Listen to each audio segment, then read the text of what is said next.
Amigos queridos,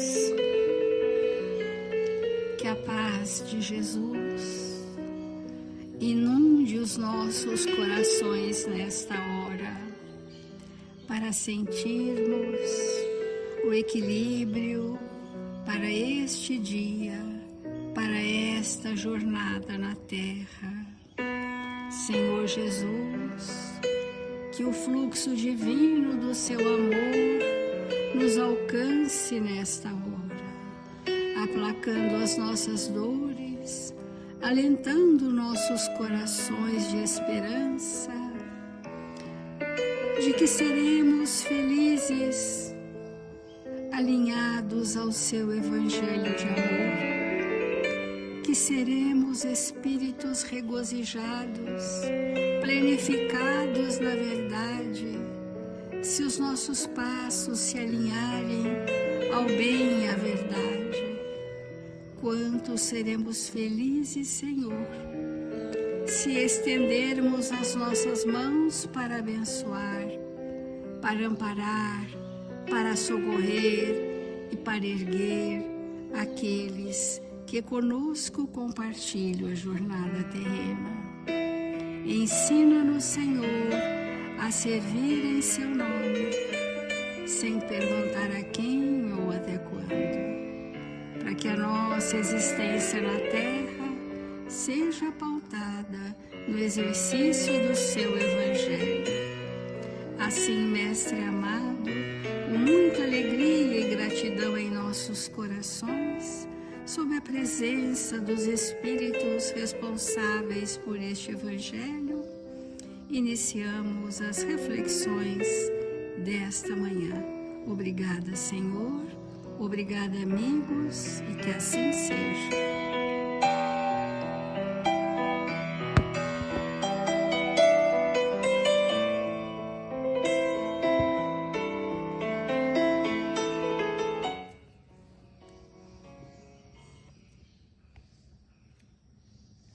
Depois de termos, por algum tempo, falado sobre a prece, a importância, a eficácia, a qualidade e, por fim, a alegria da prece, nós pudemos sentir de bem perto que a prece nos coloca num estado vibratório muito acima do nosso padrão real.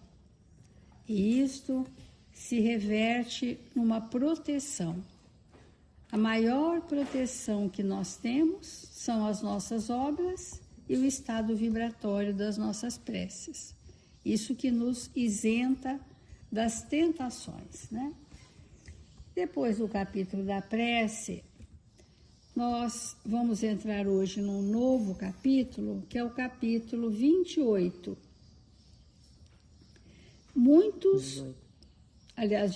18. Muitos os chamados e poucos os escolhidos. É um capítulo bastante conhecido e que a gente vai tentar juntos trazer para a aplicabilidade do nosso dia a dia. Esse capítulo 18, muitos os chamados e poucos os escolhidos, se inicia por uma parábola. E a parábola que abre esse capítulo é a parábola do festim de núpcias. Sabemos que Jesus nos falou por parábolas também, porque ele precisava imantar o nosso campo mental da verdade dentro dos costumes daquela época, para que, falando da rotina de um povo, pudesse eternizar ensinamentos de vida eterna. Por isso, as parábolas são simbólicas, não devem ser interpretadas literalmente ao pé da letra, e deste simbolismo nós temos qual código para interpretar as parábolas de Jesus? As leis de Deus. Então, é com a ótica das leis divinas que nós vamos interpretar as parábolas de Jesus, que eram alegorias. Jesus, para eternizar o ensinamento, usou das rotinas e principalmente dos elementos da natureza, que o progresso viria, mas não apagaria os hábitos ligados à natureza. Então a parábola começa dizendo sobre uma festa nupcial, sobre um festim, sobre alguém que queria oferecer nesta festa de núpcias o melhor para os seus, nos requintes que eram possíveis naquela época. Então, Jesus, falando ainda por parábolas, lhes disse, porque as parábolas, uma grande quantidade delas vai falar sobre o que é o reino de Deus. São chamadas as parábolas do reino. E ele compara em cada uma dessas parábolas o que seria o reino de Deus. E aqui nesta diz assim, o reino dos céus é semelhante a um rei, que querendo realizar as núpcias de seu filho, enviou seus servidores para chamar às núpcias aqueles que foram convidados. Ele tinha os seus primeiros eleitos convidados. Mas eles, os primeiros que foram convidados, que é uma deferência, se recusaram a vir. Então, ele enviou ainda outros servidores com ordem de dizer de sua parte aos convidados, eu preparei meu jantar, fiz matar meus bois e tudo o que havia feito cevar, tudo está preparado, vinde às núpcias. Segundo grupo. Este segundo grupo já poderia desfrutar, já teria como desfrutar do melhor do banquete, ou seja, de toda a fartura espiritual que aquele rei ofertaria para os seus convidados. Uma fartura espiritual. Estava tudo pronto, mas eles não se preocuparam e foram embora.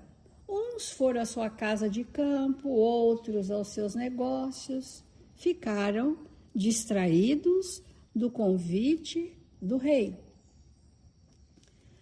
Os outros, ainda outros, se apoderaram de seus servidores, os mataram, após ter feito ultrajes, fizeram motins, contendas. O rei, tendo sabido disso, se encheu de cólera e, tendo enviado seus exércitos, exterminou esses homicidas e queimou a sua cidade. Vamos entender esse trecho. Aqueles primeiros que Jesus chamou, que os considerava mais preparados, eram os primeiros hebreus. Quando ele iria ofertar aos primeiros hebreus a ideia de Deus único. Então, os hebreus eram o povo escolhido porque foram os primeiros a acreditar no monoteísmo, Deus único. Mas, mesmo assim, não foram usufruir daquela oferenda. Os segundos, segundo o Evangelho, eram os profetas, que vieram antes de Jesus, mas que já vieram anunciar a chegada do Messias e que já tinham aquisições morais relevantes, porque muitos desses antigos profetas reencarnam com Jesus na condição de apóstolos, de discípulos. Então foram chamados.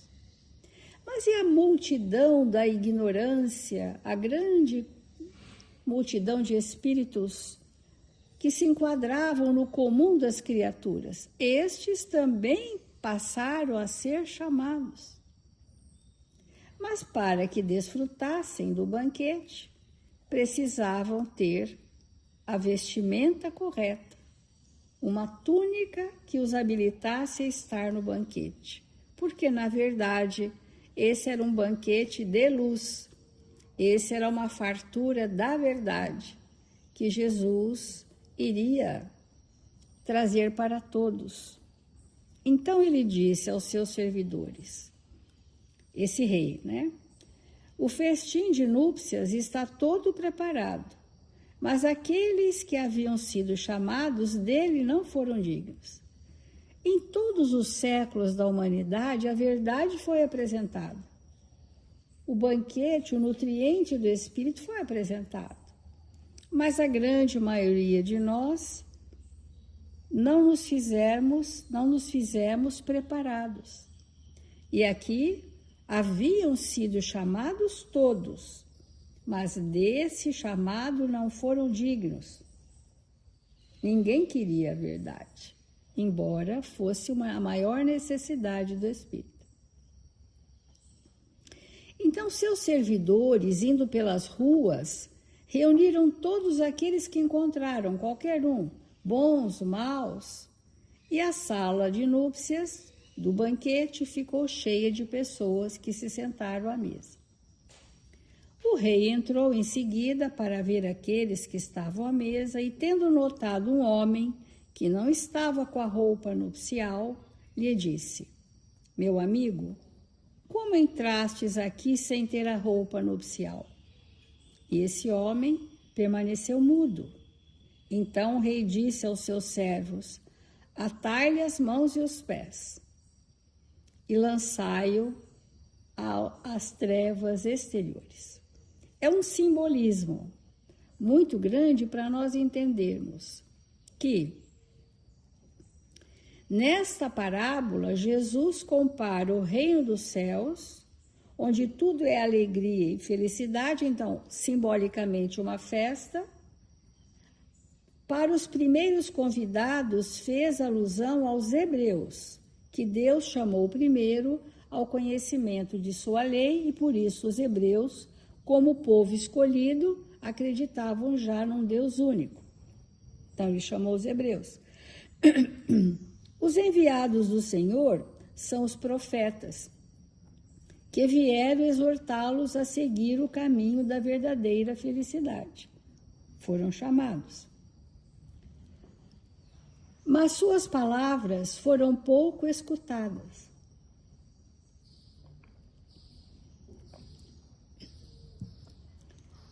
Suas advertências foram menosprezadas. Vários foram mesmo massacrados como servidores da parábola. Porque também os profetas, no seu tempo, não foram compreendidos. E sofreram massacres, sofreram incredulidade. Mas eles vieram desenvolver um pensamento como se abrisse um caminho para que Jesus chegasse. Então, os hebreus, ideia de Deus único, amar a Deus sobre todas as coisas, já esse conceito já havia entre os hebreus. Os profetas vieram anunciar que era chegado o tempo em que uma boa nova se espalharia para a humanidade, alguém que viria nos convidar para o reino de Deus, e também esses foram convidados. Foi a eles que Deus transmitiu sua lei, primeiro por Moisés, depois por Jesus. Foi desse pequeno foco que partiu a luz que deveria se derramar sobre o mundo inteiro, triunfar do paganismo e dar a Abraão uma posteridade espiritual tão numerosa quanto as estrelas do firmamento. Olha que espetáculo. Uma ideia para se implantar num contingente de espíritos ignorantes que ainda somos, precisou primeiro implantar Deus único para sair do politeísmo. E quando os hebreus trouxeram o conceito de Deus único, já havia um consenso que a lei de Deus era amar a Deus sobre todas as coisas. Os profetas vieram dizer que haveria um Messias que traria para nós o reino de Deus, mas também não foram compreendidos em sua época. E depois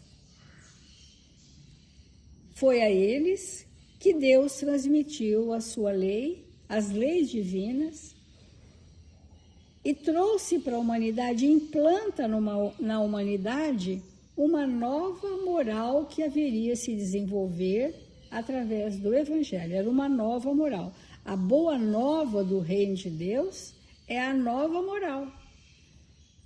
São os valores do Espírito para sair dos comportamentos exteriores, ritualísticos daquela época. Essa era a grande boa nova.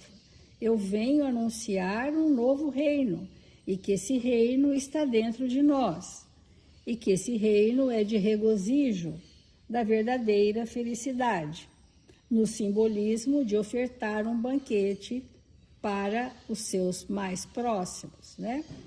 Mas os judeus, repelindo a idolatria, haviam negligenciado a lei moral para se apegarem à prática mais fácil das formas exteriores. Aí então vieram os fariseus, os saduceus, os sacerdotes, que eles se organizaram dentro dos costumes daquela época, porque ainda a idolatria, o ritual externo, que foi o capítulo da prece que nós falamos, né? Que a parte externa não representaria o reino de Deus, foi nesse momento que o mal chegara ao auge. A nação dominada estava fragmentada pelas facções, dividida pelas seitas, a incredulidade havia penetrado até no santuário. Foi aí, só para a gente finalizar hoje, que apareceu Jesus, enviado para lembrá-los quanto à observância da lei e abrir os horizontes novos da vida futura. Foi aí que chega Jesus para trazer novos horizontes, nova visão de mundo. Então, essa parábola, que muitos os chamados, vocês viram que aqueles que já detinham algum conhecimento da lei foram os primeiros, depois os segundos, mas nós todos fomos chamados e continuamos a sermos chamados hoje. A reflexão é: será que eu ouço a que estou sendo chamado? Será que eu tenho na acústica da alma o registro do que estou sendo chamado? E o que deverei fazer para merecer ser escolhido? Esse é o que a gente vai desenvolver nesse capítulo, esse nível de reflexão. A que estou sendo chamado e que preciso construir em mim para me fazer escolhido? Então vamos continuar. Irmãos, nós abrimos então hoje um novo capítulo do Evangelho. Muitos os chamados, poucos os escolhidos. E como sempre na doutrina espírita, um novo capítulo é aberto, ou com uma parábola, ou com um comentário de Jesus, que é sempre atual, porque Jesus falou para nós em todos os tempos da humanidade. E a grande reflexão desse capítulo é verificarmos profundamente se nós já fomos chamados por Jesus. E entender o que é, depois de ser chamado, ser o escolhido. Porque o Evangelho ele tem essa finalidade.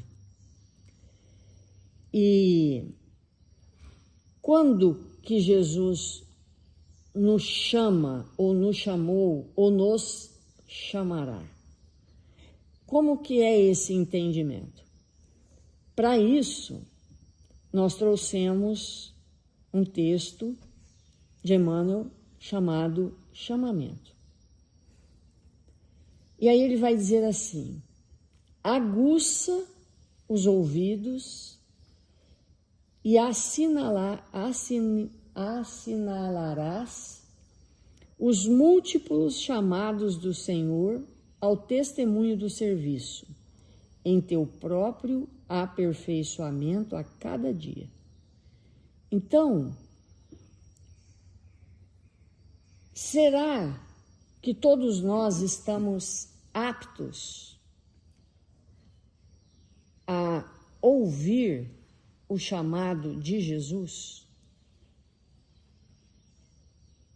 Porque isso é uma aptidão.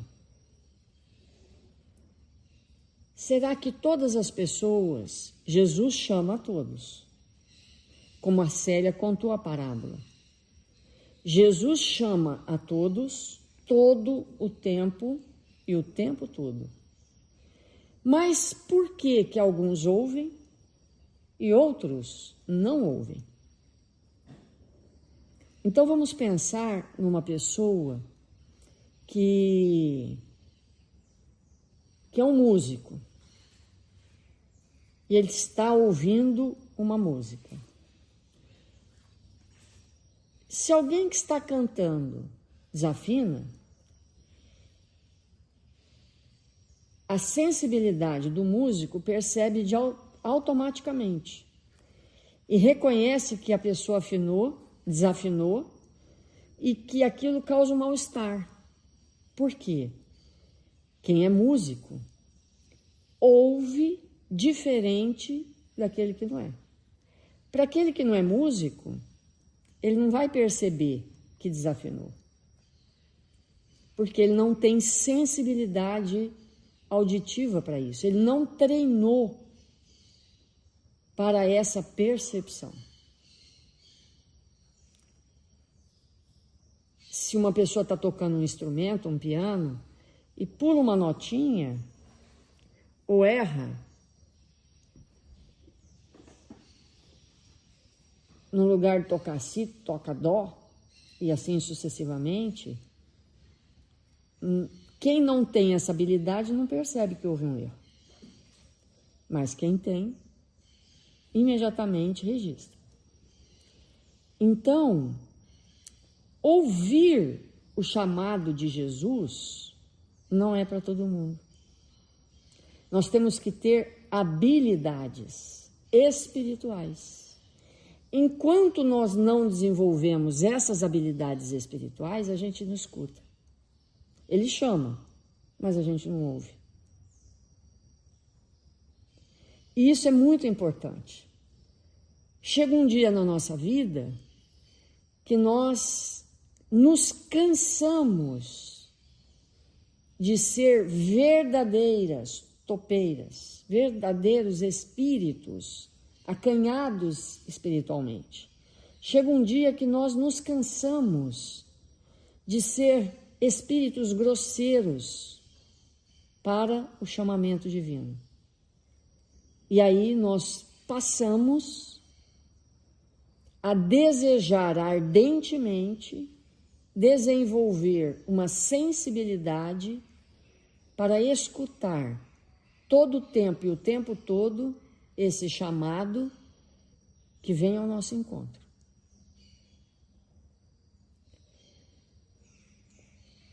Às vezes, nós estamos diante de uma situação que nós temos que escolher A ou B. E o chamamento, e alguém nos chama para o caminho correto, mas a gente não ouve, não percebe, e escolhe de acordo com as nossas más tendências. Fomos chamados para o caminho correto, mas não percebemos. E esse texto de Emmanuel, ele vai nos explicar exatamente isso. Nós vamos observar que há pessoas que se dedicam a compreender o Evangelho, reservam um tempo da sua vida, da mesma maneira que alguém reserva para estudar uma língua, para estudar um instrumento, para estudar uma ciência, reserva um tempo da sua vida para estudar o Evangelho, para que a sensibilidade evangélica nasça no seu coração e ele fica predisposto ao entendimento do que é o chamado de Deus, o chamado de Jesus. Sem nos debruçarmos, nos dedicarmos a isso, nunca sairemos da onde nos encontramos. E aí que é importante, quanto tempo eu me dedico? Uma pessoa que estuda música uma vez por mês vai ter um entendimento diferente daquele que estuda 1 hora por dia e daquele que estuda 8 horas por dia. Então, isso é muito importante para nós. Agora, o estudo do Evangelho não é, de maneira nenhuma, e aí que é importante, nós nos dedicarmos lendo o Evangelho, lendo as lições, horas a fio. Não. Uma lição lida, bem lida, algo ouvido, bem escutado, pode ser motivo da nossa reflexão por uma semana, por um mês. Nós voltamos naquilo várias vezes ao dia, até fixar.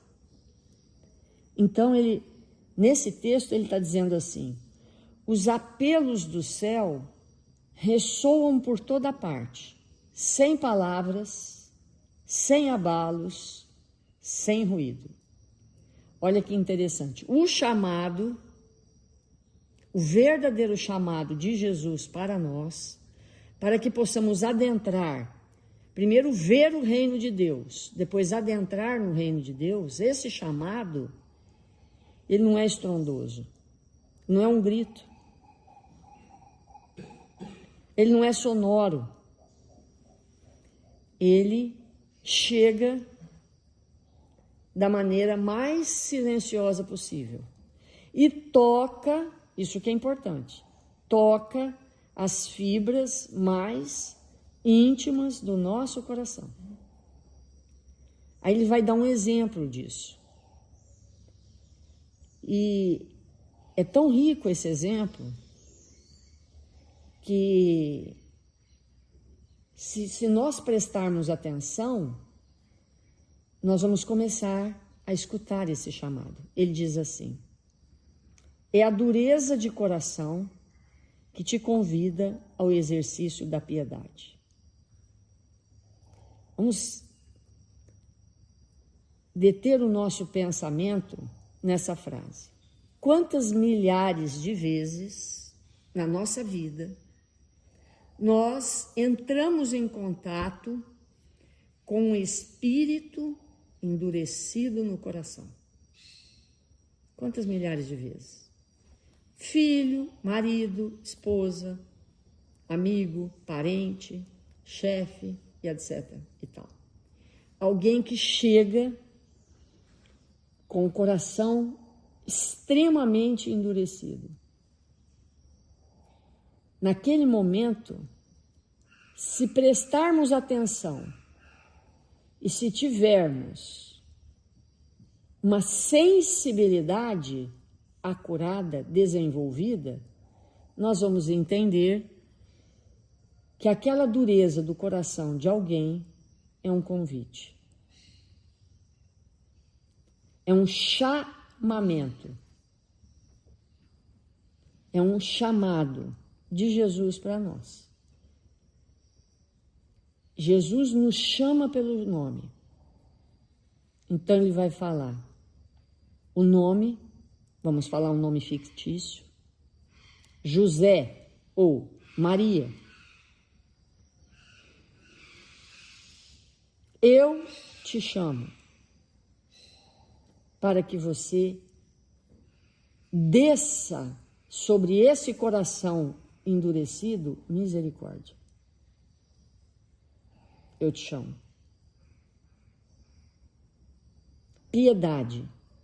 Tenha dó, tenha piedade desse coração embrutecido. Eu te chamo para esse exercício. Será que a gente entende isso como chamado?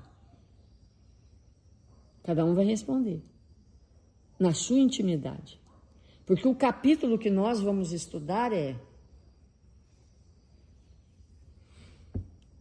os que foram chamados e os que foram escolhidos. Eu vou enxergar isso como um chamado se eu já tiver sensibilidade para isso. Se eu não tiver sensibilidade, não vou entender nada. E não entendendo nada, eu vou me opor ao chamado. Como que eu me oponho? Eu agrido na mesma intensidade que eu estou sendo agredida. Eu critico. Eu acuso. Eu me distancio. Eu nego. Então, nós perguntamos, será que é importante eu entender isso?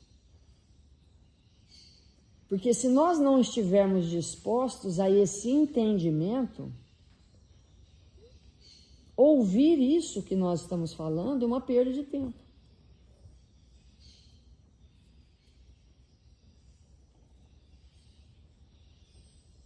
Portanto, nós estamos começando o Evangelho, um novo capítulo,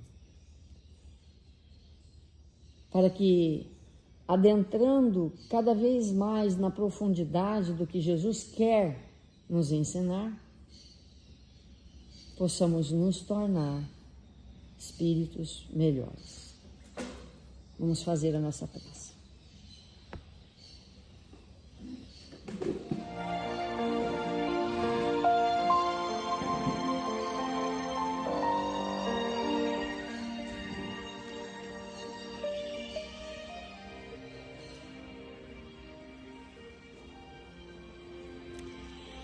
Deus, nosso Pai, Jesus, divino amigo das nossas vidas, nós estamos aqui, Senhor, te buscando a presença, para que o Senhor nos envolva em vibrações de equilíbrio e paz, de bom ânimo e de serenidade, Mestre.